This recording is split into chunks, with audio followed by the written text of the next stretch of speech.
৭০ বছর বয়সী এই বৃদ্ধা মায়ের জীবন যেন সংগ্রামের আরেক নাম। ১৯ বছর আগে হারিয়েছেন জীবনের একমাত্র সঙ্গী তার স্বামীকে। তারপর থেকে এক হাতে সংসার টেনেছেন, বড় করেছেন ২ মেয়ে। তাদের বিয়ে হয়ে গেছে বহু আগে।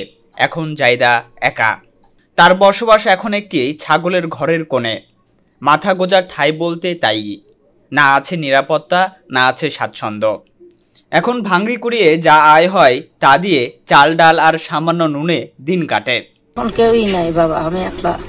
ওই নিজে ভ্যান চালায় চালায় ভাঙড়ি কুড়াই, নিজের একটা সাইডে রান্নাও খেতে পারি না, এদেরকে খিলাতে লেগে নিজের ভাত হয় না। আজকে মা দিবস। এই বিশেষ দিনে যখন সারা দেশ মাকে ঘিরে ভালোবাসা প্রকাশে মুখর, তখন মোসাম্মদ জাইদা জানেন না মা দিবসের কথা।